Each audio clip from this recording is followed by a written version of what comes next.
Hello everyone, this is Srishal here. Welcome to the conversation. Our guest for today is a former world number two and an unprecedented five-time national champion. He has represented India for over a decade in tournaments like the World Championship, the Asian Championship. He has also won the gold medal in the 2008 Asian Badminton Championship. With the dream to represent India in the Paralympics, he continues to push his limits every single day. I'm talking about none other than Girish Sharma. Hi Girish. Hello hi Girish, सभी। Welcome. Welcome Girish, हाय। कैसे हो?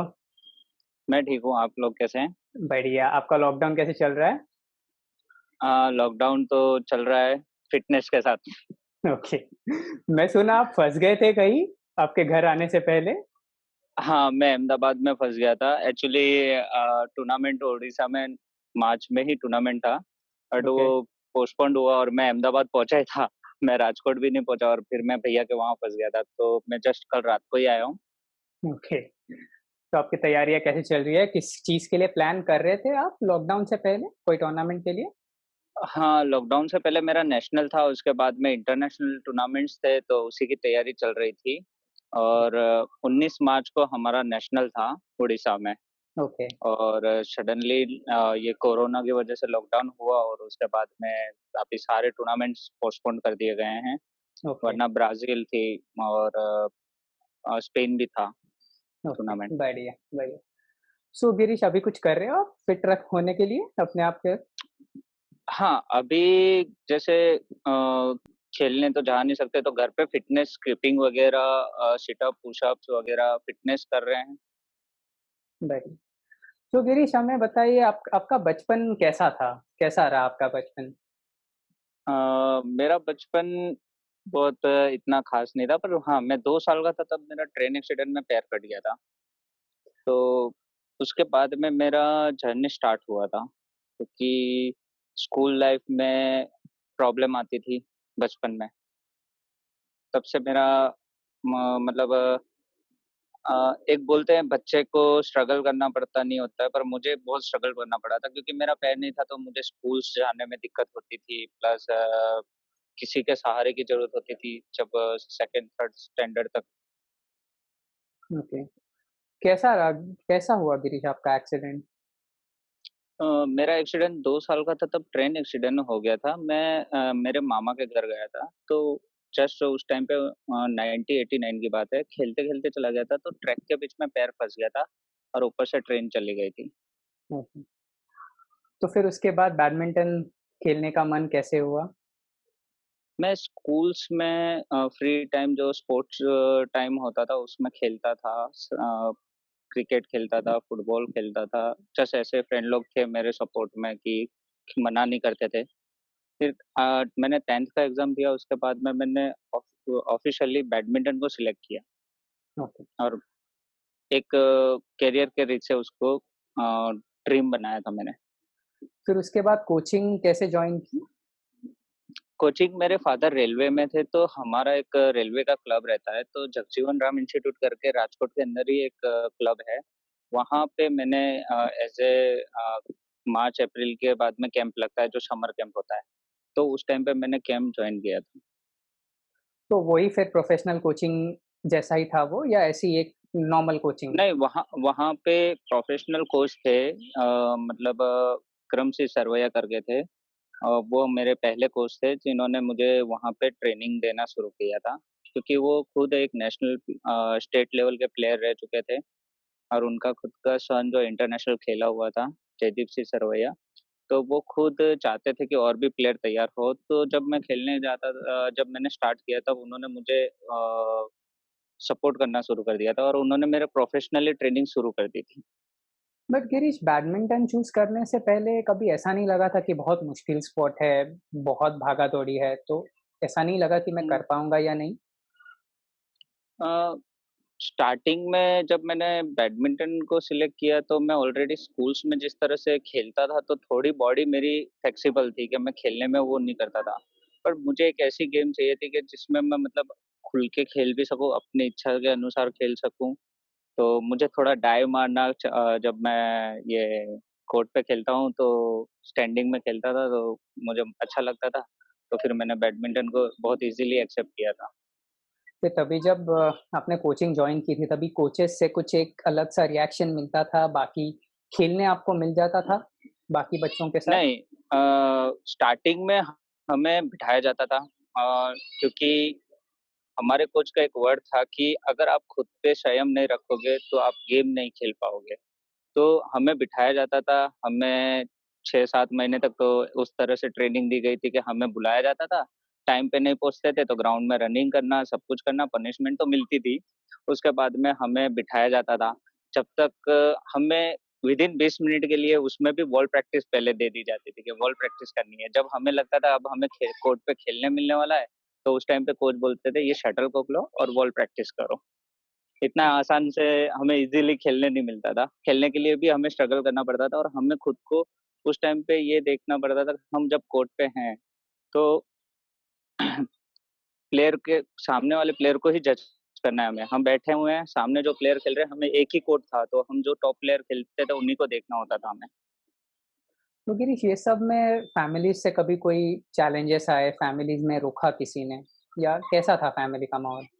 Starting में तो family ने रोका नहीं, पर मेरे को बीच में जब 1 डेढ़ साल के बाद में जब मैं इस चीज़ को प्रोफ़ेशनली कर रहा था, तब मेरे एम्पुटी पैर को लगी थी। तब थोड़ा पापा ने रोका था मुझे क्योंकि उस टाइम पे मेरे स्टिचेज़ की वज़ह से चोट काफ़ी वो हुई थी, नस पे डैमेज हुआ था।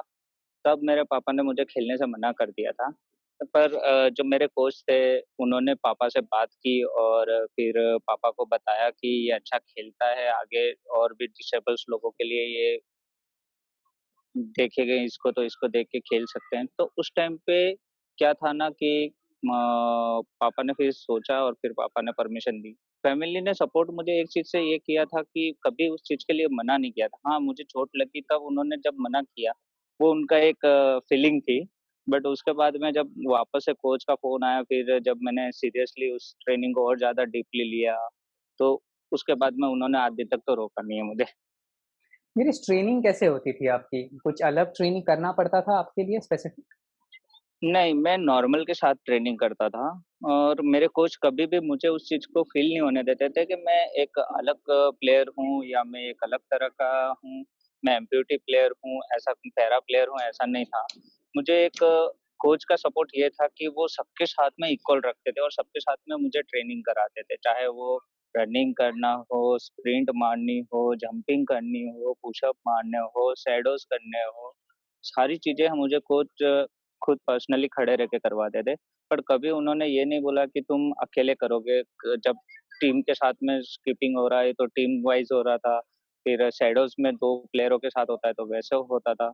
हर चीज़ कोच ने मुझे एक सपोर्ट के से ये दिया था कि सबके साथ में मिलके उन्होंने किया और जो भी प्लेयर थे मेरे साथ में खेलते थे, स्टार्टिंग मैंने जब किया, तब उन्होंने भी एक बड़ा सपोर्ट किया था मुझे। अ,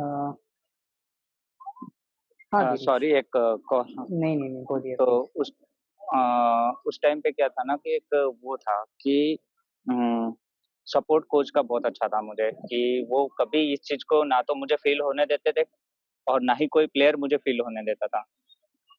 पर आपको कभी नहीं लगा कि अ, अगर सब ठीक होता तो I would have been a better player तभी at the start? And then जब मैंने स्टार्ट किया तब मुझे ये तो फ़ील नहीं हुआ पर हाँ, कभी-कभी 1-2 बार आया था कि कई जगह हुआ भी है ऐसा कि जहाँ मुझे प्रॉब्लम बहुत ज़्यादा फेस हुई, तब मुझे लगा कि शायद मैं 2 पैर होते मेरे पास तो मैं एक अच्छा और प्लेयर होता, तो मुझे जो स्ट्रगल करना पड़ रहा है उसमें थोड़ी आसानी हो जाती। बट मैं कभी ये भी सोचता था कि जो नहीं है, उसके बाद में जो मैंने जो किया है, वो बहुत बड़ी बात है और कहीं मुझे फिर रियलाइज़ होता था कि अगर 2 पैर होते और मैं अगर प्लेयर नहीं बनता तो मैं पॉज़िटिवली सोचने लगा कि जो नहीं है तो कोई मेरे पैर नहीं है, फिर भी मैं जिस लेवल पे खेल रहा हूँ, तो मेरे लिए ये बहुत बड़ी बात है और मैं इससे दूसरे डिसेबल्स या पैरा प्लेयर्स को अगर मेरे इसको देख के आगे तैयार होते हैं, तो मेरे लिए वो फ़क्र की बात है। गिरीश रैकेट, शटल्स, शूज़ ये सब आसानी से मिल जाते थे तभी? आप बहुत छोटी जगह से आते हो। हाँ, तभी ये आसानी से नहीं मिलता था तब मेरे को याद है कि मैंने फर्स्ट टाइम जब शूज़ पहना था, तो एक स्टेट प्लेयर का शूज़ पहना था, मोहसिन सुमरा करके हैं। उनका क्या था कि उन्होंने नए शूज़ लिए हुए थे और उनका राइट लेग सडनली फट गया, तो उन्होंने मेरे को बोला कि गिरीश तुम विदाउट शूज़ खेलते हो, तो तुम एक काम करो,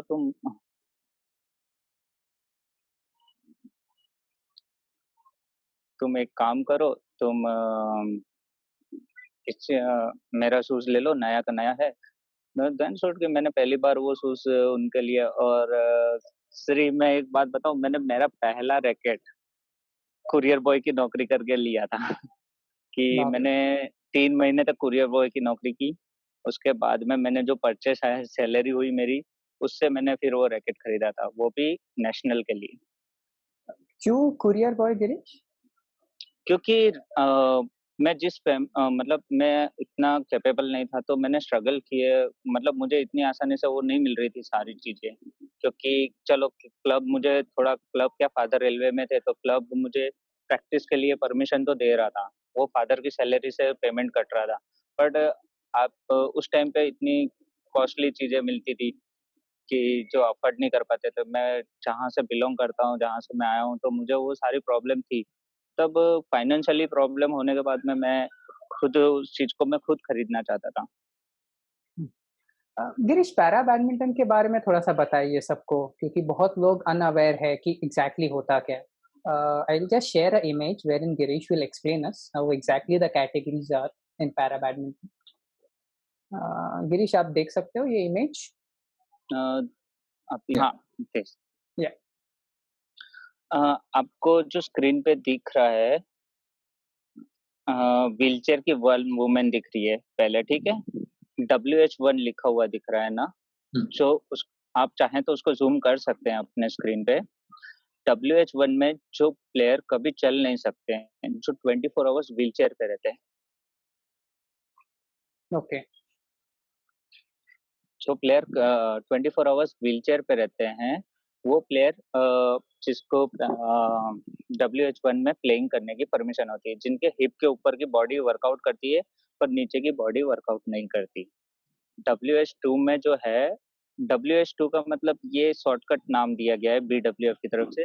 व्हीलचेयर कैटेगरीज़ हैं ये सारी WH का। WH2 में जो एम्पूटी प्लेयर होते हैं, जैसे मेरा पैर नहीं है, तो मुझे व्हीलचेयर पे खेलना है, या दोनों पैर नहीं है, वो व्हीलचेयर पे खेलते हैं। और उसके बाद में जो SL3 है, SL3 में क्या होता है कि कुछ आपके, जैसे मेरा पैर है, तो कई लोग ये क्वेश्चन पूछेंगे कि आप एम्पूटी पे जैसे आर्टिफिशियल लिम्ब लगा के क्यों नहीं खेल सकते? तो उसके अंदर भी एक क्राइटेरिया है कि आपके पैर की लंबाई, आपके दूसरे पैर के नी से और हिप से दोनों के बीच में इक्वल होनी चाहिए, और मेरी सबसे छोटी है। तो उस क्राइटेरिया के हिसाब से आर्टिफिशियल लिम्ब को परमिशन दी गई है, तो SL3 कैटेगरी वो है। SL4 का मतलब ये है कि जो नी, बिलो नी के मतलब पैर के नीचे का, घुटने के नीचे का पैर नहीं है, और उनको अगर आर्टिफिशियल लिम्ब पहना है, या तो किसी के पैरों में थोड़ा-सा प्रॉब्लम होता है माइनर, जो चल सकते हैं, तो मतलब दिखते फिट हैं पर थोड़ा बहुत लड़खड़ा के चलते हैं, 19-20% पोलियोज़ की वजह से, तो वो लोग SL4 में आते हैं। SU5 का जो कैटेगरी है, उसमें हैंड कैटेगरीज़ होती है, जिसके एक हाथ नहीं है, चाहे वो शोल्डर से हो, रिस्ट से हो, या फिर आपका एल्बो से हो, तो वो SU5 में आते हैं। SS6 का भी एक क्राइटेरिया है, जैसे अपन डफ बोलते हैं, जो छोटी हाइट के होते हैं, ये उनके लिए कैटेगरी है, और ये सारी कैटेगरीज़ BWF के अंडर में आती है। नो, बढ़िया। गिरीश, और ये व्हीलचेयर 2 में आप ही का फ़ोटो है। मैं बताना चाहूँगा ओह! सबको। Thank I you. Think we are back on the screen. Yeah are we yes. Back on the screen? Yeah yeah या। बढ़िया। गिरीश, आप बोल रहे थे कि आपने वहीं पे ट्रेनिंग शुरू की राजकोट में, बट वो हो गई आपकी इनिशियल डेज़ की ट्रेनिंग। उसके बाद जब आपने सोचा कि हाँ, मुझे यही परस्यू करना है, तो उसके बाद का अगला स्टेप क्या था, जहाँ पे आप स्टेट टूर्नामेंट्स और नेशनल्स खेलना शुरू कर दिए? मैंने पहले 4 साल तक प्रोफ़ेशनली ट्रेनिंग ली, तो फिर उसके बाद में मैं 2006 में स्टेट टूर्नामेंट खेलने गया था नॉर्मल के साथ में, ओपन गुजरात। तो उस टाइम पे मुझे पता चला कि पैरा की नेशनल होती है, जो बैंगलोर में होती है, बैडमिंटन को लेके। तब मैंने फर्स्ट टाइम नेशनल खेलने गया बैंगलोर, स्टेट टूर्नामेंट के बाद में। उसके बाद में मुझे लगा कि जब मैं नेशनल खेला तो मुझे वहाँ ज़्यादा रियलाइज़ ये हुआ कि जहाँ मैं अब मुझे और आगे ट्रेनिंग की ज़रूरत है और बड़े लेवल की ट्रेनिंग की ज़रूरत है।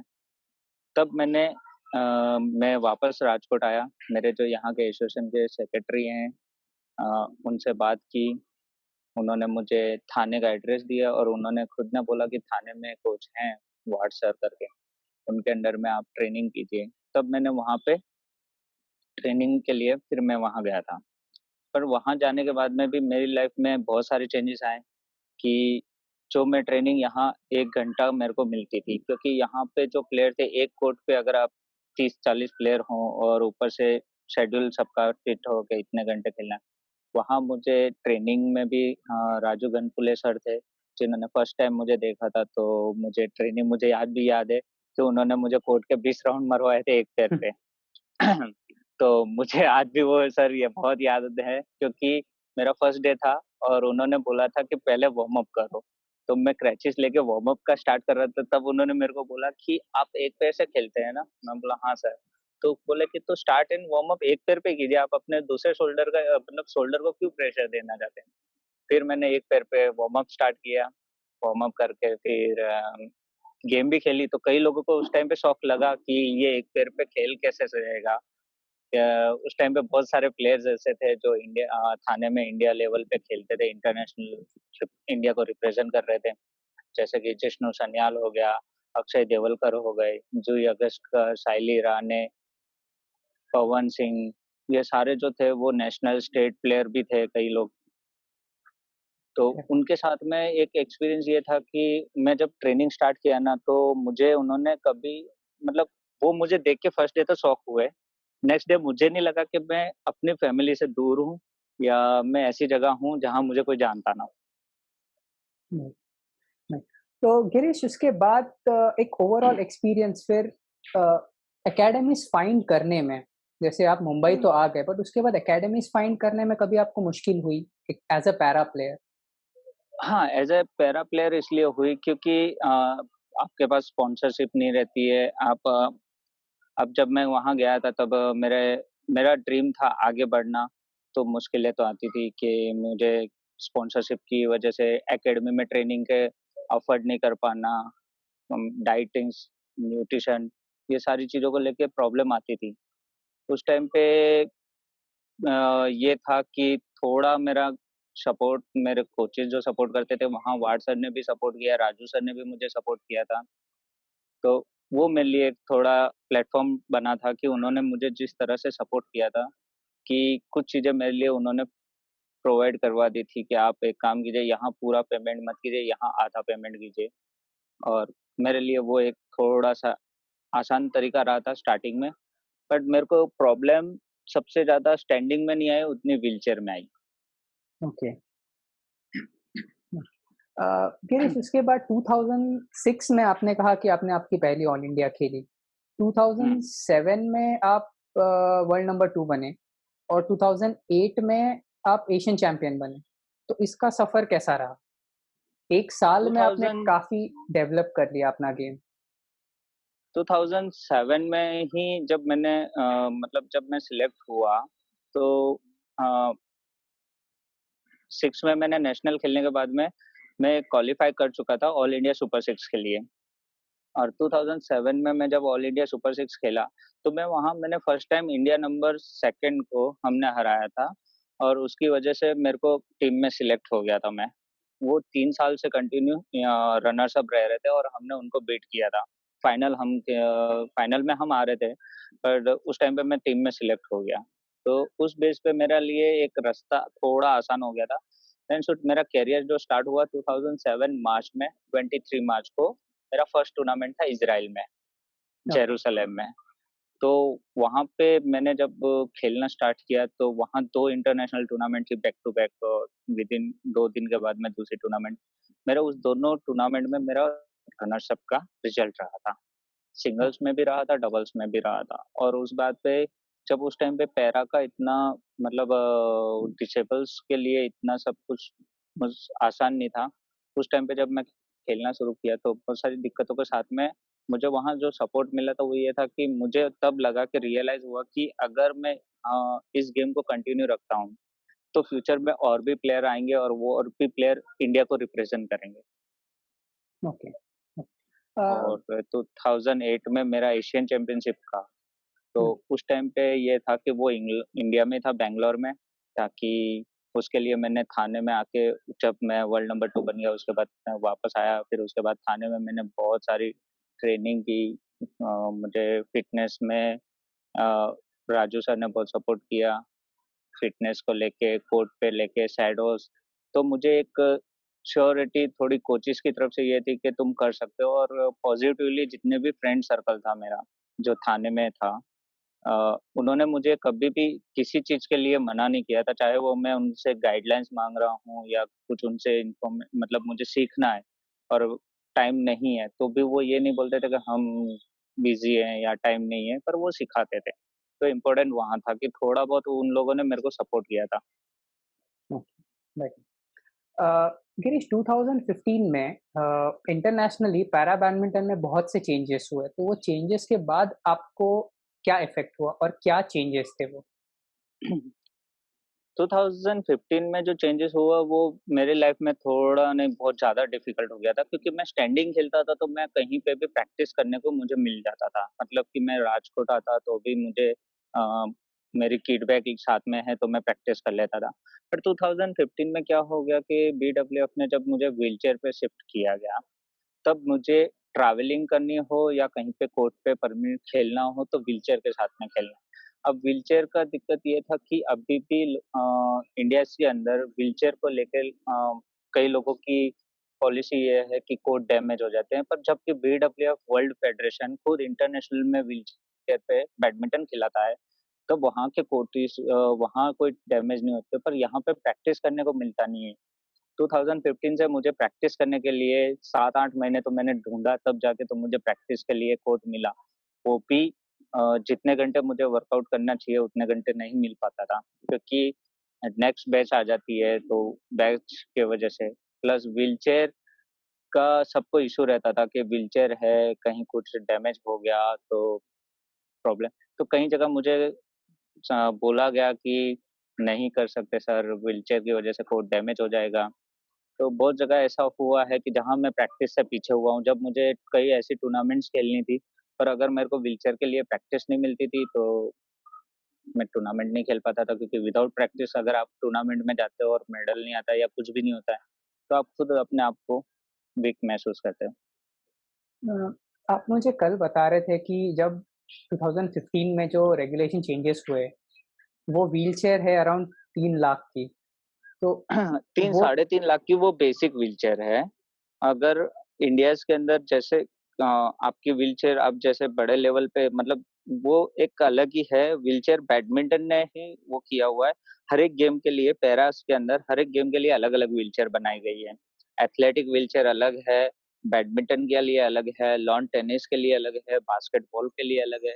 तो मेन चीज़ वो थी, पर यहाँ पे क्या है, हिंदुस्तान के अंदर पैरा डेवलपमेंट अभी उतना नहीं है, जिसकी वजह से व्हीलचेयर कोर्ट पे जब कोई चाह अभी जैसे कि कहीं एक जगह परमिशन मिल जाती है, तो सारे प्लेयर वहाँ प्रैक्टिस करने जाएँगे, और वो मान लीजिए हिंदुस्तान इतना बड़ा है कि अगर मुझे दिल्ली बोला गया है, तो मेरी फैमिली गुजरात रह रही है।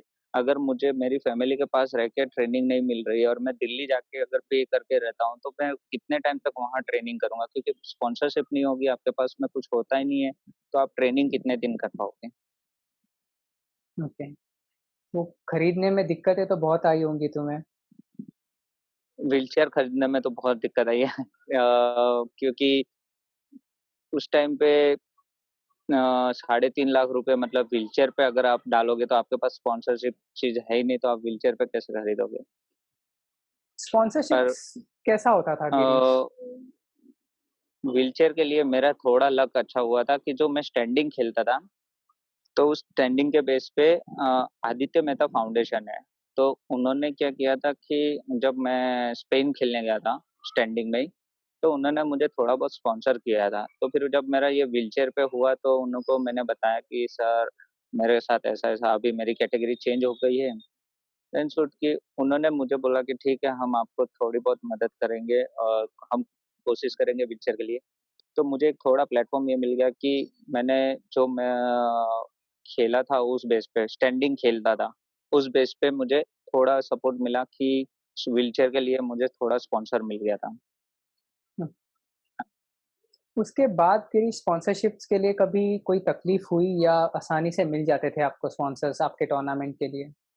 नहीं श्री ऐसा है कि स्पॉन्सरशिप आसानी से नहीं मिलती है, क्योंकि अगर नॉर्मल प्लेयर्स के साथ में भी बहुत सारी चीज़ें घटनाएँ घटती हैं, जैसे उनके मैचेस चले जाते हैं, स्पॉन्सरशिप नहीं मिलती है। वैसे हमारे साथ होता था कि हम जब स्पॉन्सरशिप के लिए कहीं बात करते हैं या कहीं तो एक तो फर्स्ट तो थॉट कि आप पहला क्वेश्चन अगर मैं आपको बोलूँ मैं प्लेयर हूँ, तो आप किस बेस पे मुझे मानेंगे कि मैं प्लेयर हूँ? आप मेरे बारे में पता करेंगे, पर उस टाइम पे इतना सोशल मीडिया वो नहीं था। तो स्पॉन्सरशिप के लिए ये स्ट्रगल होता था कि आप प्रैक्टिस छोड़ के स्पॉन्सरशिप के लिए जाते थे और स्पॉन्सरशिप मिलती भी नहीं थी इतनी जल्दी से। और क्वेश्चन ऐसे पूछे भी जाते थे कई बार कि आप कैसे खेलते हैं एक पैर पे? उम, आप बैलेंस कैसे बनाते हो? आप कितने साल से खेल रहे हो? देन शूट की कई बार ऐसा भी हुआ है कि स्पॉन्सरशिप के दौरान लोगों ने ये भी पूछा है कि भाई अगर आपका वहाँ मेडल नहीं आएगा तो क्या करोगे? आप किसके बेस पे जा रहे हो? जबकि गवर्नमेंट हमें लेटर देती थी स्पॉन्सरशिप के बारे में, बट कई लोग हमें उस स्पॉन्सरशिप के लिए और मेरी बहुत सारी टूर्नामेंट्स मिस हुई है स्पॉन्सरशिप को लेके कि स्पॉन्सरशिप ना होने की वजह से फिर आधी अमाउंट के आपको स्पॉन्सरशिप मिल जाती और आधी नहीं मिलती थी। तो उसकी वजह से क्या होता था कि आप टूर्नामेंट नहीं खेल पाते थे, क्योंकि hotel accommodation, transport, flight ticket ये सारी चीज़ें आपको देखनी पड़ती थी और वो स्पॉन्सर टाइम पे नहीं मिलता था, तो आप नहीं कर पाते थे। और कई जगह मिला तो वो काफ़ी मेहनत करनी पड़ती थी। सुबह 2-2 3-3 घंटे उनके पास जाके बैठना पड़ता था प्रैक्टिस का सेशन छोड़ के स्पॉन्सरशिप के लिए जब वो बुलाते तब जाते थे और तब स्पॉन्सर का मिलता था तो फिर आपके पास प्रैक्टिस का टाइम कम बचता था। तो स्ट्रगल तो वहाँ होती थी, स्पॉन्सरशिप के लिए प्रॉब्लम तो होती थी। अभी भी होती है ऐसा नहीं है, पर करते हैं, गिव अप नहीं किया है, स्पॉन्सरशिप की वजह से गेम को गिव अप नहीं किया है। बट गिरीश जब सामने से ऐसे क्वेश्चन्स आते हैं कि आप कैसे खेल पाते हो या कैसे मेडल आएँगे तो ही हम स्पॉन्सर करेंगे, तब तब क्या चीज़ आपको still that keep you on the court कि या I will still continue to push myself ऐसी क्या चीज़ है? तब एक ही आता था कि अगर तुम्हें कुछ करना है या तुम्हें कुछ ऐसा चीज़ करनी है कि पूरी दुनिया तुम्हें देखे, पहचाने कि तुम कुछ कर सकते हो, तो फिर उस जो बंदा आपको पूछ रहा है या जो स्पॉन्सरशिप दे रहा है, वो आपको ये वर्ड पूछ रहा है, तो उसकी बात को अवॉइड कर दिया जाता था। हम कोर्ट पे आके फिर फ़ोकस गेम पे ही करते थे, कोई बात नहीं नेक्स्ट टूर्नामेंट के लिए प्रिपरेशन करेंगे। अभी ये स्पॉन्सरशिप नहीं मिली है, हम नेक्स्ट टूर्नामेंट के लिए प्रिपरेशन करेंगे और उससे पहले तैयारी करेंगे हम। क्वेश्चन के हिसाब से हम कई बार मन में भी आता था कि सर आप आइए हमारे साथ खेलिए, हम बताते हैं हम एक पैर पे कैसे खेलते हैं। बट वो मन में ही रहता था, वो मुँह ज़ुबान तक नहीं आता था। क्योंकि हम रिस्पेक्ट भी करते थे कि हाँ, उनको अगर भरोसा नहीं है तो वो स्पॉन्सर नहीं दे रहे हैं। गिरीश हम बहुत साल साथ में खेले हम दोनों। तो मुझे याद है आप मुझे कहते थे कि जो व्हीलचेयर होता था वो मुझे एक जगह से दूसरे जगह ले जाने में बहुत तकलीफ होती थी। तो वो थोड़ा क्योंकि बताइए? श्री ऐसा है कि मैं आपको एक चीज़ बताऊँ कि हमारे पास किट बैग रहती है, हमारा लगेज रहता है, हमारी क्रैचेस रहती है और व्हीलचेयर रहता है। तो व्हीलचेयर आपकी ऐसे नहीं है कि उसको रोड पे ले जा सकते हो आप। व्हीलचेयर आपकी फ़ोल्ड करके आपकी स्पोर्ट्स की व्हीलचेयर है, तो आप उसको हर कहीं नहीं चलाओगे, तो उस व्हीलचेयर को आप रैप करके उसको आप ट्रॉली की मतलब नॉर्मल व्हीलचेयर का आप पहिए चालू करके ले जाओ, वो नहीं होता था। तो उसको उठाना पड़ता था। किट बैग है आपकी, क्रैचेस है आपकी, ट्रॉली बैग है आपका। तो आप अकेले ट्रैवलिंग करते हैं, तो आपको दिक्कत आती है और साथ में जैसे आप खुद का खर्चा नहीं उठा पा रहे हो, तो आप किसी बंदे को भी रख नहीं पाते हो कि कोई आपकी हेल्प करने के लिए साथ में घूमे। तो जब आपके खुद के स्पॉन्सरशिप आपको नहीं मिल रही है, तो आप किसी और प्लेयर के या किसी और के लिए आप किस तरह से करोगे?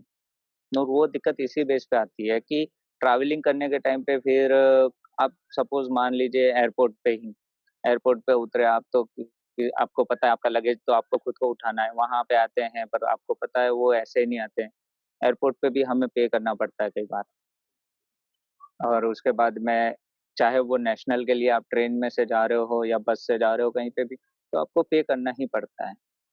और हम ज़्यादातर तो इंडिया के अंदर ज़्यादातर तो हम ट्रेन और बस में जाते हैं क्योंकि अफोर्ड ही नहीं होता है फ्लाइट टिकट का खर्चा। तो स्पॉन्सरशिप तो मिलती नहीं है, तो उस बेस पे हम ज़्यादातर वो करते थे, जो पैसे बचते थे वो ट्रेनिंग के ऊपर लगाने में सोचते थे। गिरीश, आपने ये तो फिर भी आपने एयरपोर्ट की बात बताई। आपने मुझे कहा था कि काफ़ी बार आपको ऑटो में भी स्ट्रगल होता है। ऑटो या टैक्सी वाले भी नहीं रखते क्योंकि सीट खराब हो जाएगी। तो इस चक्कर में इसलिए आपको जब बहुत बार जैसे ट्रेनिंग के लिए हम निकलते हैं, जैसे हमारा अभी जैसे मैं एग्ज़ाम्पल के तौर पे कि मैं पूना में रह रहा हूँ, तो मैं हड़पसर में रह रहा हूँ और मेरा कोर्ट यहाँ पे शिवाजी नगर में है। तो अगर मुझे शिवाजी नगर जाना है तो मुझे बस में तो मैं जा नहीं सकता लोकल बस में, तो मुझे पर्सनली व्हीलचेयर लेके जाना है तो ऑटो लेके जाता था।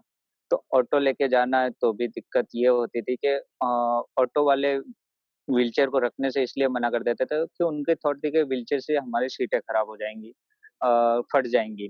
वहाँ पे लोगों की मुझे एक सिंपल सी बात अभी तक समझ में नहीं आ रही है कि आप एक जो कोई डिसेबल्स है या पैरा एथलीट्स है, वो अपनी लाइफ में स्ट्रगल करके आगे बढ़ना चाहता है, तो आप उसको आगे बढ़ने की जगह आप उसको डिमोटिवेशन करके रोकने की कोशिश करते हैं, कि मेरी सीट खराब हो जाएगी, आप कैंसल कीजिए। ओला, उबेर वाले बोलते थे कि कैंसल कर दीजिए आप, हमारी सीट सर हमारी नई गाड़ी है, सर मेरी ये गाड़ी है।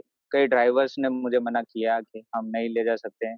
तब स्ट्रगल मतलब जहाँ पे मेरा ₹150 बनता था कि ऑटो से मैं ₹150, तब मुझे मजबूरन फिर कार बुक करके कार में ले जाना पड़ता था। वहाँ 400-500 पे करने पड़ते थे, जहाँ मुझे ज़रूरत है कि अब मेरे पास ऑप्शन ही नहीं है कि मुझे व्हीलचेयर को लेके जाना ही है, तो फिर मेरे को करना पड़ता था। और उस दौरान मेरी कई बार ट्रेनिंग के लिए भी टाइम बिगड़ जाता था। गिरीश, अभी आप वर्ल्ड नंबर 27 हो, ये आपका करंट रैंक है। You are also a multiple national champion and Asian gold medalist. तो अभी कुछ चीज़ें आसान हो गई है आपके लिए on court end of court?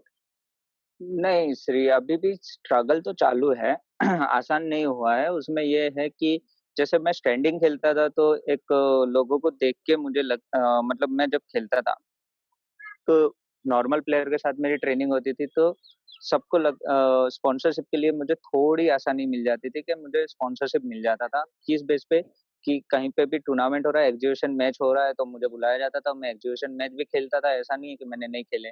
तो मैं एग्जीबिशन जब मैच खेलता था तो लोगों को उस टाइम पे रियलाइज़ होता था कि हाँ, ये इंटरनेशनल प्लेयर है। पर अब व्हीलचेयर में कैसा हो गया कि मैं कहीं एग्जीबिशन मैच नहीं खेल सकता, पहली बात तो ये, क्योंकि मुझे व्हीलचेयर के साथ खेलना है। और मैं फ्रॉड करके किसी के साथ मैं वो नहीं कर सकता कि मैं भाई पहले स्टैंडिंग खेलता था तो मैं अभी स्टैंडिंग दिखा के फिर मैं व्हीलचेयर खेलने जाऊँ और उस बंदे को पता चले कि मैं इंटरनेशनल में तो व्हीलचेयर में खेल रहा हूँ। तो अब भी स्ट्रगल और ज़्यादा बढ़ गया क्योंकि अभी व्हीलचेयर्स को मैनेज भी करना पड़ता है। व्हीलचेयर के टायर्स जो होते हैं वो एक टाइम के बाद घिस जाते हैं।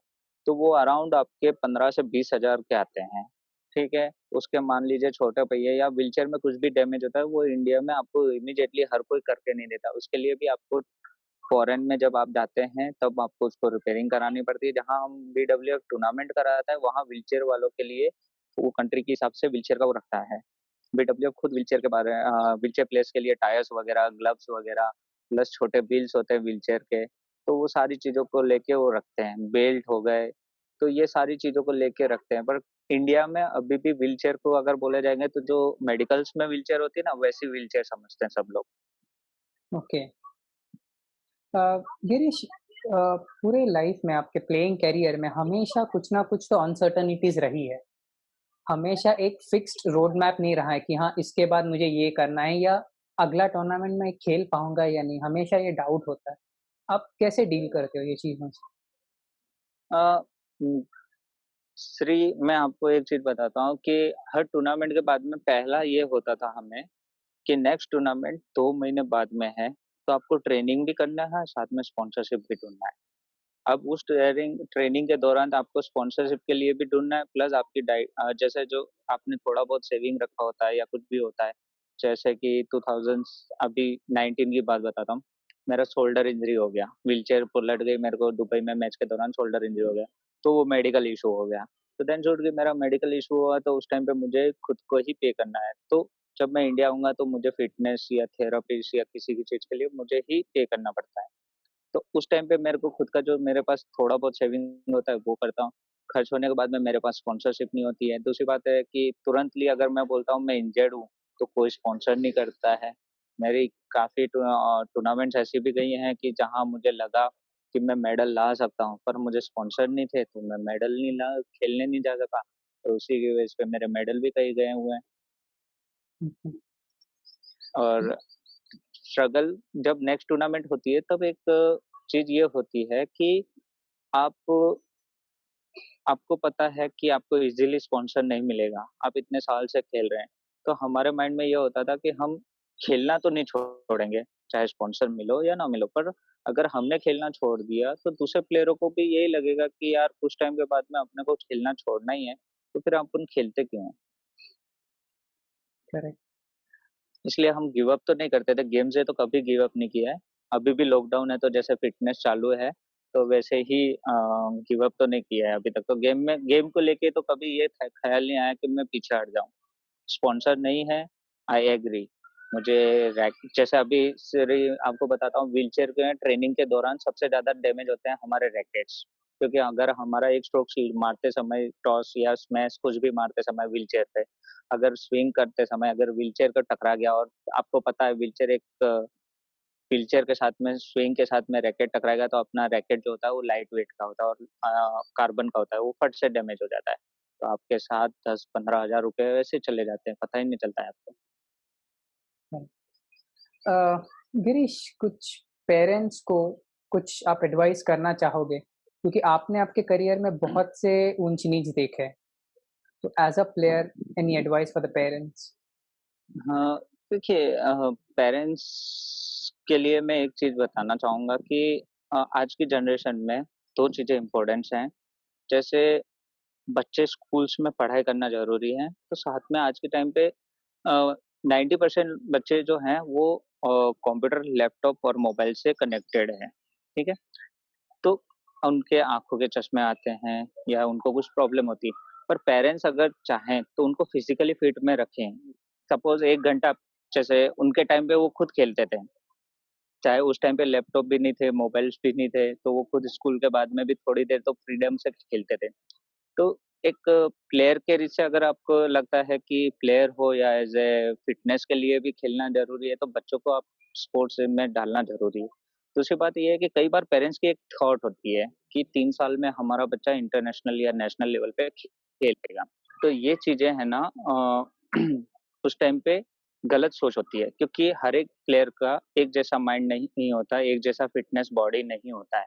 उस टाइम पे कोई प्लेयर 4 साल लेता है, 5 साल लेता है, तब जाके वो एक लेवल पे पहुँचता है। कोई प्लेयर की पिकअप अच्छी होती है, किसके पास स्ट्रेंथनिंग अच्छी होती है, तो जल्दी करता है। जैसे कि एग्ज़ाम्पल के तौर पे कोई हर बार एग्ज़ाम में फर्स्ट आता है, ठीक है?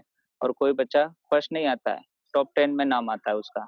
तो पेरेंट्स ये बोलते होते हैं कि आप फर्स्ट क्यों नहीं आ रहे हो? आप और पढ़ाई करो और पढ़ाई करो। पर उसका माइंड वैसा नहीं होता है, उसका माइंड हर चीज़ के लिए परफेक्ट नहीं होता है।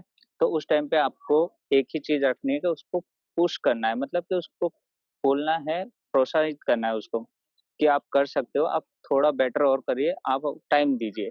पर आप ये चाहते होते हैं कि आपका सन फर्स्ट नंबर पे आए, तो वो डायरेक्टली नहीं होता है। जैसे कि कोच को पता होता है कि एक प्लेयर बन सकता है, नहीं बन सकता है, कितने टाइम में लगेगा। कई बार कोचेज़ भी फेल हो जाते हैं।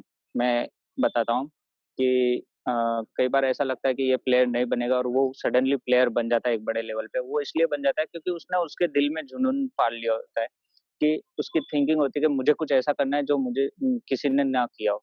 जब सब लोग उसको नेगेटिव दे रहे हो और वो पॉजिटिव सोचता है, तो वो उसका करियर वो अलग खुद बनाता है। तो बहुत सारे ऐसे चीज़ हैं कि जहाँ पे पेरेंट्स को ध्यान देना चाहिए कि अगर कोई पेरेंट्स ये बोलते हैं कि मेरे बच्चे को 2 साल या 3 साल या 5 साल में इंटरनेशनल, नेशनल लेवल पे बढ़ा दीजिए, तो आई थिंक सो ऐसा तो कोई कोच तैयार नहीं हो कर सकता है। पर हाँ, प्लेयर अगर खुद कितना उसके ऊपर डिपेंड करता है, वो कितने घंटे वर्कआउट करता है। जैसे आप स्कूल्स में जाके टीचर को ये नहीं बोल सकते कि मेरे बच्चे को 99% ही आने चाहिए। हर पेरेंट्स के बच्चे को 99% आते हैं, तो वो फिर उस बेस पे पूरी स्कूल टॉप हो गई। तो वैसे हर कोई प्लेयर नहीं बन सकता, हर कोई बढ़िया से बढ़िया वो नहीं बन सकता, स्टूडेंट्स नहीं बन सकता। एग्जाम्पल के तौर पे मैं आपको एक चीज बताता हूँ कि सचिन सर का नाम लेते हैं अपन। सचिन सर हैं, वो 10th फेल हैं, ठीक है, पर वो क्रिकेट के मास्टर ब्लास्टर हैं। अब मान लीजिए सचिन सर को बोला जाए कि आप साइंस पढ़ो, आप साइंस में कुछ उन्नति करो, तो वो नहीं कर पाएंगे क्योंकि उनका फील्ड उन्होंने खुद ने डिसाइड किया और वो उसमें 100% दे रहे हैं, जिसमें उसको लगता है कि मैं 100% दे रहा हूँ। अब्दुल कलाम सर जो एक साइंटिस्ट है, बहुत बड़े साइंटिस्ट रह चुके, तो मैं उन जैसे वो करते थे, तो आज हर कोई साइंटिस्ट नहीं बनता है, हर कोई डॉक्टर नहीं बनता है, हर कोई इंजीनियर नहीं बन सकता।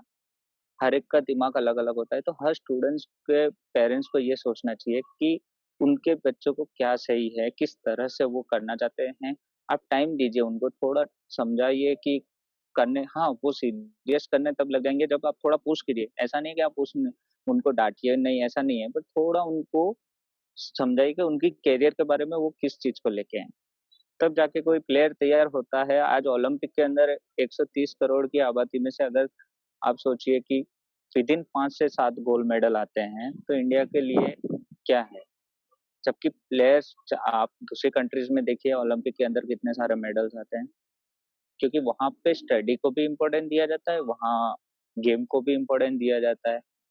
पर पेरेंट्स का एक इंटरफेयर होता है, कई बार मैंने देखा है कि मैं मेरे राजकोट होम ग्राउंड पे आता हूँ, तो कई बार मैं मेरे कोच के साथ मैं थोड़े दिनों के लिए कोचिंग करता हूँ एज ए, तो पेरेंट्स ये बोलते होते हैं कि सर हमारे बच्चे को आप ज़्यादा ट्रेनिंग कराइए, पर उसकी कैपेबिलिटी स्टार्टिंग करने की ही नहीं होती है कि वो उतने घंटे वर्कआउट नहीं कर सकता, हमें पता होता है। पर पेरेंट्स ऐसे फोर्स करते हैं कि इनको ज़्यादा ट्रेनिंग कराइए, तो वहाँ पे हम उनको समझाने की कोशिश करते हैं और कई पेरेंट्स नहीं समझते और पेरेंट्स फिर बोलते हैं कि सर आपको नहीं आता, आप एक काम कीजिए, हम दूसरे कोच के पास जाते हैं। और कुछ टाइम के बाद में उस वो प्लेयर खेलना ही छोड़ देता है। गिरीश, आपने ऑलमोस्ट 18 साल हो गए। 2002 में आपने कहा कि आपने स्टार्ट किया। 18 साल में आपको क्या लगता है गेम ने आपको क्या सिखाया? गेम ने मुझे बहुत कुछ सिखाया है, गेम ने मुझे डिसिप्लिन सिखाया है, गेम ने मुझे ये अनुशासन सिखाया है, फिट रहना सिखाया है, साथ में मुझे ये भी सिखाया है कि जैसे मैं एक प्लेयर हूँ, तो मैं दूसरे प्लेयर के लिए मदद कर सकता हूँ, चाहे वो मेरे जितना मेरे से हो सकता है उतना। और गेम को लेके मैं आपको सीरियसली बोलूँगा, मुझे खुशी ये होती है कि जब कोई पैरा एथलीट मुझे बोलता है या हम मिलते हैं कहीं पे भी नेशनल में, तो मुझे ना तो ईगो है कि मैं सीनियर प्लेयर हूँ, जूनियर प्लेयर हूँ, ऐसा कुछ नहीं होता है। गेम में एक सब समान होते हैं, सारे प्लेयर्स इक्वल होते हैं और मुझे ये गेम ने ही सिखाया कि सारी जिसकी जिसकी काबिलियत जैसी होगी वो बंदा वैसा होगा, वो प्लेयर वैसा होगा। तो मुझे वो चीज़ें, और मेरे को बहुत सारे डिसेबल्स बोलते हैं ना, तो मुझे अच्छा लगता है कि मैंने 18 साल में जो किया है प्रोफेशनली, मैं 15 साल को आप देख लीजिए बैडमिंटन को इंडिया टीम में खेल रहा हूँ या नेशनल खेल रहा हूँ, स्टेट खेल रहा हूँ। तो कई डिसेबल्स मुझे मिलते हैं और वो बोलते हैं कि हमें भी करना है, तब मुझे एक अच्छी लगता है कि वो मुझे देख के सीख रहे हैं, सीखना चाहते हैं, और मुझे तब खुशी मिलती है कि मैंने कुछ ऐसा किया है ताकि मेरे को देख के 10 और प्लेयर रेडी हो रहे हैं। तो तब मुझे एक अच्छा गेम ने मुझे ये लगता है कि मैं दूसरे काम करने से अच्छा है कि मैं मान लो आज मैं कहीं शॉप खोल के या कुछ भी कर लेता, तो आई थिंक सो मैं किसी के चेहरे पे मुस्कान नहीं ला सकता। तो आज मैं बहुत सारे प्लेयर्स ऐसे तैयार होते हैं जो मेरे को कॉन्टेक्ट, जब भी कॉन्टेक्ट होता है तो मुझे एक अच्छी महसूस होता है, एक अच्छी चीज महसूस होती है, चेहरे पे एक स्माइल आती है कि हाँ मैंने कुछ ऐसा तो किया है ताकि मेरे को देख के 2 प्लेयर और तैयार हो रहे हैं जो इंडिया टीम में काम आएंगे, जो इंडिया को रिप्रेजेंट करेंगे फ्यूचर में। गिरीश, आपने तो मुझे मेरे लिए बहुत अच्छा है। आर्मी की बात की थी आपने मुझे कि आपका एक ड्रीम था। वो बचपन में जब अ, अपन अनमेच्योर्ड एज में होते हैं तब पूछा जाता है ना स्कूल्स में कि आप बड़े होके क्या बनना चाहते हैं, तब मैं बोलता था मैं आर्मी में जाऊंगा, क्योंकि तब से मेरे को एक आर्मी का मेरा ड्रीम था बचपन से। मतलब मैं आर्मी के लिए ही रिस्पेक्ट वो रखता था, आज भी मेरे दिल में आर्मी के लिए बहुत रिस्पेक्ट है। तो उस टाइम पे क्या था कि अनमेच्योर्ड एज में मेरे को ये लगता था, जैसे मैं मेच्योर मेच्योर हुआ तो मुझे पता चला कि रूल्स रेगुलेशन के साथ में डिसेबल्स आर्मी में नहीं जाते हैं, बहुत सारी चीज़ों को मैंने रियलाइज़ किया। तब मैं बताऊँ आपको 10th की एग्ज़ाम देने के एग्ज़ैक्ट 2 दिन बाद में मैंने ऐसे सोचा था कि लाइफ़ में कुछ ऐसा करो कि आपके सीने पे इंडिया का फ्लैग होना चाहिए। और टेंशूट मैंने गेम को पकड़ा, बैडमिंटन को प्रोफ़ेशनली लिया और इस वज़ह से मैंने अ, गेम को जो सीरियसली लिया तो आज जब भी मैं हम जब इंटरनेशनल में मेडल पहनाया जाता है हमें और राष्ट्रीय गीत बजता है, तो हमें एक ऐसा क्राउड मिलता है, तब हमें लगता है कि हमने कुछ ऐसा किया है कि हम हमारे देश के लिए कर रहे हैं। मतलब फ़क्र महसूस करते हैं कि हम उस देश में से हैं कि जहाँ हमने कुछ ऐसा किया और वहाँ की पब्लिक ने बहुत सारे लोगों ने मुझे सपोर्ट भी किया है स्पॉन्सर्स के बारे में मैं आपको बताता हूँ कि कई जगह ऐसा भी हुआ है कि अ, मुझे दिक्कत आ रही है, तो कई लोगों ने स्पॉन्सरशिप भी की है। ऐसा नहीं है कि नहीं की है, स्ट्रगल करने के टाइम पे मुझे कई लोगों ने बड़ी नहीं तो छोटी ही सही, पर उन्होंने की है। तो मैं उन लोगों का भी आप ही के माध्यम से शुक्रिया अदा करना चाहूँगा, थैंक यू बोलना चाहूँगा, क्योंकि उन लोगों की सपोर्ट की वजह से जहाँ मैं बोलता था कि जहाँ मेरी उम्मीद टूटने के चांसेस थे और वहाँ वो सपोर्ट करते थे। तो वो मेरे लिए भगवान जैसे ही हैं सब लोग, जिन्होंने मुझे सपोर्ट किया था। और सीरियसली सबसे बड़ा क्राउड होता है जब इंडिया का फ्लैग जो होता है ना श्री, जब वो और राष्ट्रीय गीत बजता है ना, तो एक फ़क्र महसूस होता है ना, तो लाइफ़ में मैंने जो सोचा था ना आर्मी में जाना, उसके बरोबर हो जाता है मेरे लिए। मेरा एक ड्रीम खत्म हो जाता है कि मैंने आर्मी के बरोबर काम कर लिया, या अपने देश को मेडल दिलवा के। नहीं, मुझे याद है तुम आप जब मेडल लेके थाने आए थे आपका एशियन चैंपियनशिप का, तो हमें ऐसा लगा था कि हमें भी वो मेडल मिल गया। Genuinely guys, genuine I am telling you very frankly, I still remember that day. So Girish, एक एडवाइस उन प्लेयर्स के लिए जो अभी स्ट्रगल कर रहे हैं या जो खेलना स्टार्ट करना चाह रहे हैं, कि उनका रोड मैप कैसा हो आगे का? देखिए स्ट्रगल कर रहे हैं और जो खेलना स्टार्ट करना चाह रहे हैं, उनके लिए तो एक ही एडवाइस है कि आप ये मत सोचिए कि आप स्ट्रगल कर रहे हो उनके बारे में पहले बोल देता हूँ कि स्ट्रगल कर रहे हो जैसे एक एग्जांपल के तौर पे स्पॉन्सरशिप नहीं मिल रही या आपको प्रैक्टिस के लिए जैसे 3 घंटे चाहिए पर आपको 1 घंटा ही मिल रहा है और आप नर्वस हो रहे हो, आप हाइपर हो रहे हो, तो आप उस वजह से गिव अप मत कीजिए। आप अपने आप को संभालिए उस टाइम पे। मेन इम्पोर्टेंट आप अपने आप को संयम रखिए और अच्छे से उस चीज को संभालिए। आप चाहें तो उस 2 घंटे में आप बहुत कुछ, चाहे आपको खेलने ना भी मिल रहा हो, तो आप अपने फिटनेस को टाइम दीजिए। अगर आप फिटनेस को या किसी भी फील्ड में टाइम दीजिए, ऐसा नहीं है कि फिटनेस को आप उस गेम के लिए लेके गेम के रूल्स रेगुलेशन को समझिए या तो प्लेयर ऑब्जर्व कीजिए, सामने जो प्लेयर खेल रहा है उसके बाद उसकी गेम को देख के समझिए कि वो किस तरह से स्ट्रोक्स मारता है। क्योंकि श्री मैंने इतने सालों में एक चीज बोली देखी है कि वो हर प्लेयर जो होता है ना, हर हुँ, प्लेयर जो होता है ना वो अलग-अलग मतलब हर प्लेयर की एक कैपेसिटी अलग होती है।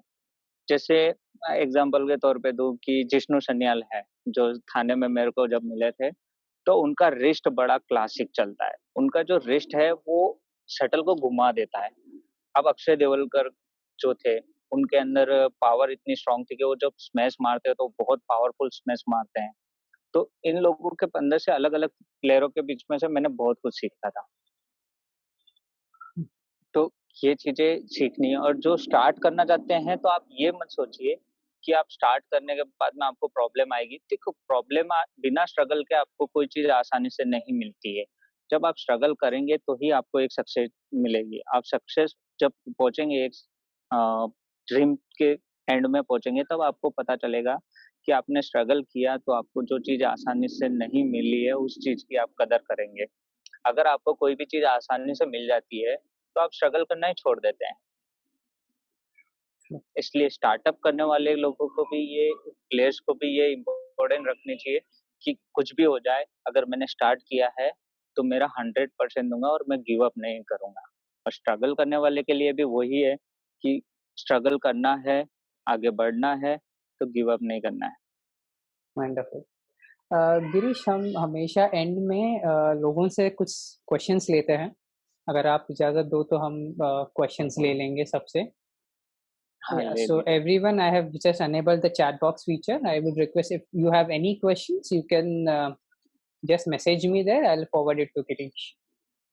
You can send me privately in the chat box so that none of us are disturbed.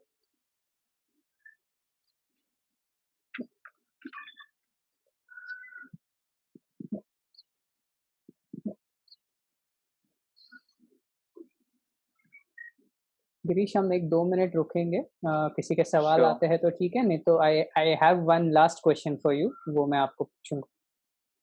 Sure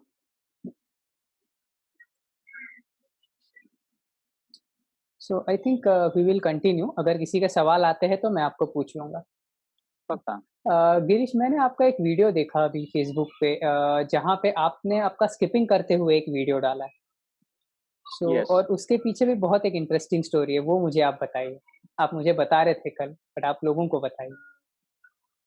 श्रेय अभी जैसे मैं स्किपिंग कर रहा था तो जो आपने वीडियो देखा उसमें ये था कि लॉकडाउन हुआ है और आपको पता है कि एक प्लेयर होता है उसको खेलना जरूरी होता है जैसे कि अ, हमारे अंदर एक वो रहता है कि हमें कुछ करते रहना चाहिए वर्कआउट करते रहना चाहिए इन शॉर्ट कि मैं पहला डिसेबल्स हूँ कि मैं मतलब मुझे कई लोगों ने मैसेज डाला है कि मेरे स्किपिंग फास्ट होते हैं मैंने कभी रियलाइज नहीं किया मैं स्किपिंग जैसे करता हूँ वैसे मैं स्किपिंग करता हूँ पर मेरे को कई लोगों ने ये क्वेश्चन मेरे को फेसबुक पे मैसेज भी आए हैं व्हाट्सएप पे भी मैसेज आए हैं कि आपकी स्किपिंग की स्पीड बहुत अच्छी है आप बहुत फास्ट करते हैं तो कई लगता है मुझे कि मेरे को देख के अगर 10 प्लेयर और तैयार होते हैं या कोई और तैयार होता है तो मुझे एक अच्छा लगेगा और इस चीज को लेके मैं थोड़ा अच्छा रहता है कि हाँ मैं कुछ ना कुछ करके डालता रहूंगा तो और भी डिसेबल्स हो या नॉर्मल्स हो कहीं मैंने देखा है कि कुछ माइनर इंजरी हो जाती है तो लोग गिव अप कर देते हैं तो छोटी सी इंजरी की वजह से आप गिव अप कर देते हो अपनी गेम को अपनी लाइफ को तो वो इम्पोर्टेंट नहीं होता है आप उस चीज को गिव अप ना करके आप अच्छे बेस पे खेलना चाहते हैं या आप स्ट्रगल थोड़ा सा हिम्मत करके आगे बढ़ेंगे ना तो ऑटोमेटिकली आपकी इंजरी कहीं और होगी और एक आप अलग मुकाम पे हासिल हो पहुंच जाएंगे तब आपको एक खुद आप अगर वो इंजरी की वजह से गिव अप कर देते हैं तो आप कुछ बन नहीं पाते हैं और आप जब कुछ बन जाते हैं तो आपके लिए वो इंजरी एक वो हो जाता है टर्निंग पॉइंट हो जाता है कि आपकी इंजरी के साथ में आपने किया तो एक हिस्ट्री हो जाती है और वो बहुत इंपॉर्टेंट होता है गिरीश, एक सवाल है जो प्रवीण ने पूछा है. What hmm. Is the help government is offering you currently? अभी गवर्नमेंट के हेल्प जैसे कि एशियन गेम्स हो गए ओलंपिक्स हो गए उसकी वजह से गवर्नमेंट सपोर्ट करती है बट लर्न शुड कि अगर हिंदुस्तान में 1000 डिसेबल्स हैं जो गेम खेल रहे हैं तो 1000 को गवर्नमेंट सपोर्ट नहीं करती है गवर्नमेंट सिलेक्टेड प्लेयर्स को सपोर्ट करती है जो जैसे कि उसमें मेंस होते हैं वुमेन्स होते हैं जूनियर होते हैं सीनियर होते हैं वैसे करके वो सिलेक्ट कर लेती है उनको वो सपोर्ट कर लेती है बाकी के प्लेयर्स को स्ट्रगल करना पड़ता है क्योंकि हर एक को आसानी से स्पॉन्सरशिप नहीं मिलती है दूसरी बात है कि इन लोगों जो गवर्नमेंट का एक होता है अभी गवर्नमेंट ने 2018 से थोड़ा रूल चेंज किया है कि फॉर डिसेबल्स स्पोर्ट्स कोटा चालू करने की हमारी जो डिमांड थी कि हम सारे इंटरनेशनल मेडलिस्ट होते हैं तो हमें आज भी स्ट्रगल करना पड़ रहा है तो गवर्नमेंट पे जैसे स्पोर्ट्स कोटा मिल जाता है डिसेबल का तो अभी वो शुरू हुआ है पर अभी उस लेवल पे नहीं हुआ है कि हमें मिल जाए जॉब जैसे कि जो जिसने रिसेंटली एशियन गेम में मेडल जीता है तो उन प्लेयर को मिल चुकी है जॉब पर जो हमारे पुराने अचीवमेंट है तो उस बेस पे अभी तक तो हमारे पास कोई ऐसी ऑफर नहीं आई है कि हम हमें स्पॉन्सर गवर्नमेंट जॉब या बड़ी कंपनीज हमें हायर कर ले नेक्स्ट क्वेश्चन है प्रकाश से. वो पूछ रहे हैं कि what is the most happiest and the most disappointing moment in your career? मेरा फर्स्ट इंटरनेशनल था जो मेरी लाइफ से मैं पहली बार इंडिया के बाहर वो भी अकेला मेरी फैमिली के कोई नहीं थे मैं अकेला ही ट्रैवलिंग कर रहा था 2007 जो मेरी लाइफ का आज भी डेट याद है 23 मार्च क्योंकि उस टाइम पे मैं एक तो अपनी फैमिली से दूर था पर उस टाइम पे जब मैंने फर्स्ट टाइम मेरी लाइफ में इंटरनेशनल मेडल जीता था वो मैंने एक जो बोलते हैं ना ड्रीम होता है कि मैं कुछ ऐसा करना चाहता हूँ तो वो ड्रीम था मेरा कि मैंने जो मेडल जीता उसके बाद में मेरा वो हैप्पी मोमेंट था और तो डिसअपॉइंटेड ये है कि 2009 में मेरा जापान के सामने मैच था और मेरा इसी पैर का एंकल ट्विस्ट हो गया था उसके बाद में मेरा जो मैंने मेरे हाथ की गेम में हार गया था, जहाँ मैं फर्स्ट सेट जीत चुका था, सेकंड सेट 16-10 पे मैं लीडिंग कर रहा था और मेरा इसी पैर का एंकल ट्विस्ट हुआ था। तब भी मुझे बोला गया था, श्री आपको इस चीज़ को बताता हूँ मैं, कि तब मुझे 2009 में मुझे ये बोला गया था कि आप गिव अप कर लीजिए, मतलब वॉकओवर दे दीजिए, आप इंजर्ड हो गए हैं तो। बट मैंने वॉकओवर ना देते हुए मैं वो मैच कंप्लीट किया था। मैं हार गया क्योंकि मुझे मूवमेंट नहीं हो रही थी, पर मैंने एक चीज़ ये सीखी कि अगर मैं वहाँ वॉकओवर करके दे देता, तो मतलब फिर मैं आगे खेल नहीं पाता। पर मैंने वॉकओवर नहीं दिया और मैंने वो मैच खत्म किया। तो मेरा वो था कि मेरा जो मतलब वहाँ चांसेस थे वर्ल्ड चैंपियनशिप में, वहाँ मैं थोड़ा पीछे हट गया क्योंकि मेरे मैच के दौरान ही इंजरी हो गई थी तो।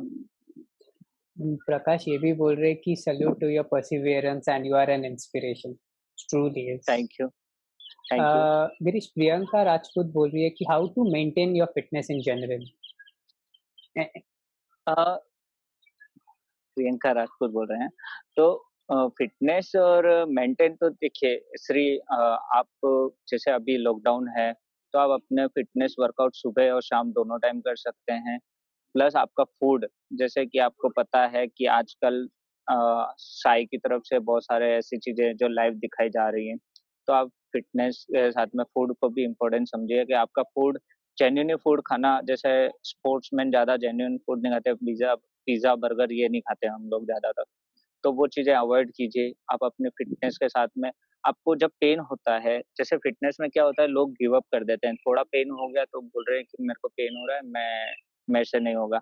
बट देन शुड आपको पता है वो पेन क्यों होता है, वो पेन इसलिए होता है कि जो मसल्स आपका वीक है, वो धीरे धीरे स्ट्रांग होने की कोशिश करता है, धीरे धीरे वो डेवलप होने की चीजें करता है, जबकि आपने कभी उस चीज पे वेट या प्रेशर नहीं दिया होता है, तो वो प्रेशर ना देने की वजह से वो लूज होता है।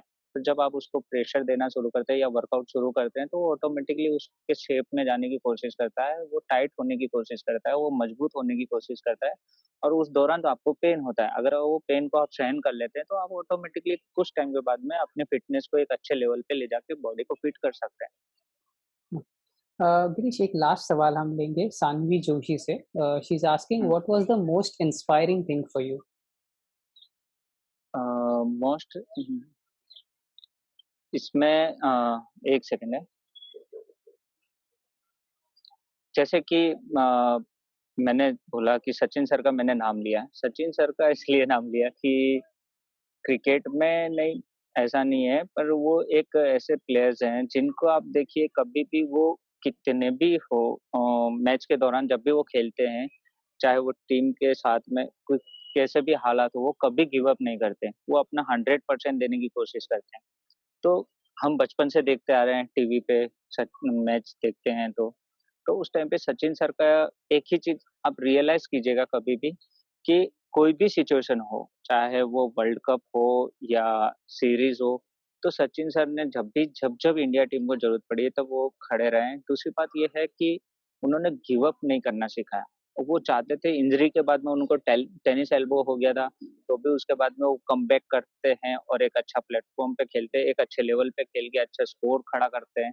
तो वो चीजें, बहुत सारी चीजें हैं जो मैंने सचिन सर से सीखी हैं, कि लाइफ में गिव अप करने से आप कभी भी कुछ भी नहीं हासिल कर सकते। तो थोड़ी अपने आप को उस टाइम पे पुश कीजिए और आगे बढ़ने की सोचिए, कि जहां आपको कुछ होता है, मान लीजिए इंजरी हो गई, तो आप इंजरी को लेके ना बैठिए, पर वो इंजरी से उभर के आगे बढ़िए और कुछ ऐसी मिसाल पेश कीजिए ताकि लोगों के सामने या प्लेयर्स के सामने आप खड़े हों तो प्लेयर्स खुद बोले कि हाँ। Thank you so much Girish, बहुत बहुत अच्छा लगा आपसे बात करके। Thank you Shri. Thank thank you. Shri था डबल जब भी मैंने खेला है, मुझे याद है, एक बात बोलता हूँ, मैंने जब भी श्री के साथ में डबल्स खेला है, तो उस टाइम पे कभी भी श्री ने मुझे ये नहीं बोला है कि भैया मैं शटल उठा लेता हूँ। मेरे को बोलते थे, गिरीश भैया शटल है उठाओ। डायरेक्ट डबल्स में कभी भी मेरे को कवर, मतलब मुझे ऐसा फील नहीं करने दिया श्री ने कि मैं श्री के साथ खेल रहा हूँ तो श्री मुझे कवर कर रहा है, उल्टा मुझे श्री को कवर करना पड़ता था डबल्स के दौरान। श्री मुझे बोलता था भैया उठा लो, वहां पे मेरा चश्मा गिर गया, मैं नहीं के उठा पा रहा हूँ, आप उठा लो। तब मुझे मजबूरन भागना पड़ता था, और उसकी पनिशमेंट बाद में उसका डब्बा खा के मैं पूरी करता था कि भाई मेरे को बहुत उड़ा है, तेरा डब्बा खत्म कर देता हूँ। तो ये बहुत इंपॉर्टेंट था कि एक आपके साथ भी मैंने काफ़ी अच्छा टाइम खेला है, 10 साल आपके साथ खेले हैं। तो मुझे आपके साथ एक ये बातें याद हैं आपके साथ में जब भी खेलते थे तो एक चीज़ है कि आपने भी मुझे सपोर्ट ये किया है कि आपने मुझे जब डबल्स आपके साथ खेल रहा था तब भी आपने मुझे कभी ये रियलाइज़ नहीं होने दिया कि मैं एक एम्पूटी प्लेयर हूँ या एक मैं पैरा प्लेयर हूँ। मेरे को आपने कभी भी ये फ़ील नहीं करने दिया है।